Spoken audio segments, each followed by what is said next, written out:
வணக்கம் மக்களே, இன்னையோட எனக்கு 35 வயசு ஆக போகுது. So happy birthday to me. என்னோட பர்சனல் லைஃப் பற்றி நான் போஸ்ட் பண்ணுற ஃபர்ஸ்ட் விலாக் இது தான். ஏன் போடணும்னு தோணுச்சுன்னா, நான் ரீசெண்டாக ஒருத்தர்கிட்ட பேசிகிட்டு இருந்தேன். அப்போது நான் சிங்கிளாக சந்தோஷமாக தாங்க இருக்கேன் அப்படின்னு சொன்னேன்.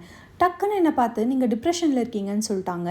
அதை கேட்டுட்டு நான் உண்மையாகவே ஷாக் ஆகிட்டேன். ஏன்னா சொசைட்டி நமக்கு சந்தோஷம்னு சில விஷயங்களெல்லாம் சொல்லி கொடுத்துருக்கு. அது எதையுமே நான் டினை பண்ணல. ஏன்னா அதெல்லாம் வேணும்னு நான் ஆசைப்பட்ட பொண்ணு தான். ஆனால் என்னோடய லைஃப் என்ன வேறொரு டிரெக்ஷனில் கூட்டிகிட்டு போய் காமிச்சதுக்கப்புறம் தான் புரிஞ்சது, சொசைட்டி சொல்கிறதையும் தாண்டி வாழ்க்கையில் நிறைய ஹாப்பினஸ் இருக்குன்னு. உண்மையாக சொல்லணும்னா ஸ்டார்டிங்கில் இதெல்லாம் ரொம்ப கஷ்டமாக தான் இருந்துச்சு. ஆனால் ஏதோ ஒரு பாயிண்டில் நம்மளாக இருக்கிறது தான் சந்தோஷம் அப்படின்னு புரிய ஆரம்பித்ததுக்கப்புறம் லைஃப்பை கம்ப்ளைண்ட் பண்ணணும்னு தோணுனதில்லைங்க. நான் டிப்ரெஷனில் இருக்கேன் அப்படின்னு சொன்ன அவங்கள பார்த்து எனக்கு ஒரே ஒரு கேள்வி தான் கேட்கணும்னு தோணுச்சு.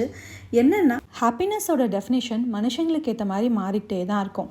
அதனால் நம்ம டெஃபினேஷனுக்குள்ளே யாராவது வரலைன்னா அவங்க ஹாப்பியாக இல்லை அப்படின்னு நம்ம எப்படி முடிவு பண்ண முடியும்? சொசைட்டி சொல்கிற நிறைய விஷயங்கள் என்கிட்ட இல்லாமல் இருக்கலாம். ஆனால் என்னை சுற்றி இருக்கவங்கள ஒரு நாளைக்கு ஒரு முறையாவது சிரிக்க வைக்கிற அளவுக்கு என் மனசில் சந்தோஷமும் என் வாழ்க்கைக்கான முடிவுகளை எடுக்கிற சுதந்திரமும் என்கிட்ட இருக்குது. ஸோ நான் லைஃப்பில் எதை நினச்சி வருத்தப்படணும்? I am happily turning 35 today. Once again, happy birthday to me.